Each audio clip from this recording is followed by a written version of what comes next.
और परमेश्वर ने उजियाले को दिन और अंधियारे को रात कहा। तथा सांझ हुई फिर भोर हुआ। इस प्रकार पहला दिन हो गया। फिर परमेश्वर ने कहा, जल के बीच एक ऐसा अंतर हो कि जल दो भाग हो जाए। तब परमेश्वर ने एक अंतर करके उसके नीचे के जल और उसके ऊपर के जल को अलग अलग किया, और वैसा ही हो गए। और परमेश्वर ने उस अंतर को आकाश कहा। तथा सांझ हुई फिर भोर हुआ। इस प्रकार दूसरा दिन हो गया। फिर परमेश्वर ने कहा, आकाश के नीचे का जल एक स्थान में इकट्ठा हो जाए और सूखी भूमि दिखाई दे, और वैसा ही हो गया। और परमेश्वर ने सूखी भूमि को पृथ्वी कहा, तथा जो जल इकट्ठा हुआ उसको उसने समुद्र कहा। और परमेश्वर ने देखा कि अच्छा है। फिर परमेश्वर ने कहा, पृथ्वी से हरी घास तथा बीज वाले छोटे छोटे पेड़ और फलदायी वृक्ष भी, जिनके बीज उन्हीं में एक एक की जाति के अनुसार होते हैं, पृथ्वी पर उगें, और वैसा ही हो गया। तो पृथ्वी से हरी घास और छोटे छोटे पेड़, जिनमें अपनी अपनी जाति के अनुसार बीज होता है, और फलदायी वृक्ष, जिनके बीज एक एक की जाति के अनुसार उन्हीं में होते हैं, उगे। और परमेश्वर ने देखा कि अच्छा है। तथा सांझ हुई फिर भोर हुआ। इस प्रकार तीसरा दिन हो गया।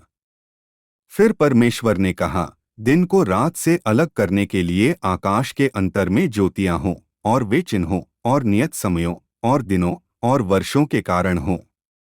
और वे ज्योतियां आकाश के अंतर में पृथ्वी पर प्रकाश देने वाली भी ठहरें, और वैसा ही हो गया। तब परमेश्वर ने दो बड़ी ज्योतियां बनाईं, उनमें से बड़ी ज्योति को दिन पर प्रभुता करने के लिए, और छोटी ज्योति को रात पर प्रभुता करने के लिए बनाया, और तारागण को भी बनाया।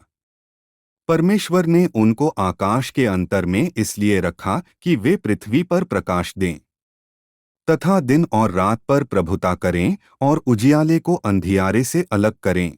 और परमेश्वर ने देखा कि अच्छा है। तथा सांझ हुई फिर भोर हुआ। इस प्रकार चौथा दिन हो गया। फिर परमेश्वर ने कहा, जल जीवित प्राणियों से बहुत ही भर जाएं, और पक्षी पृथ्वी के ऊपर आकाश के अंतर में उड़े।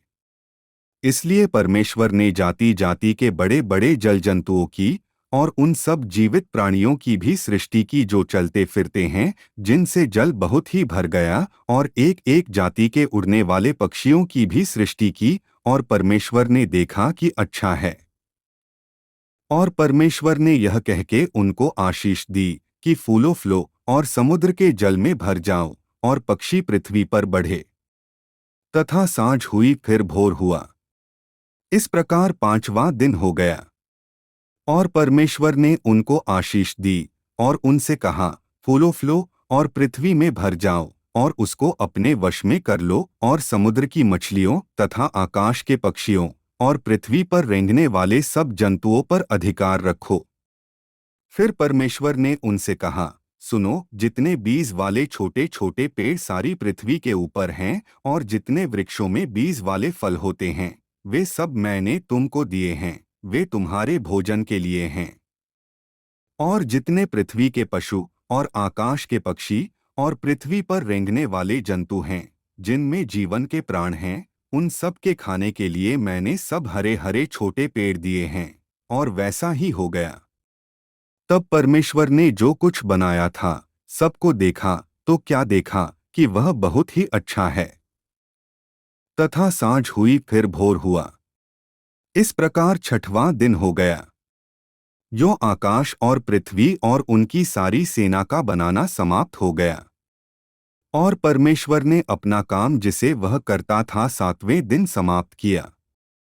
और उसने अपने किए हुए सारे काम से सातवें दिन विश्राम किया।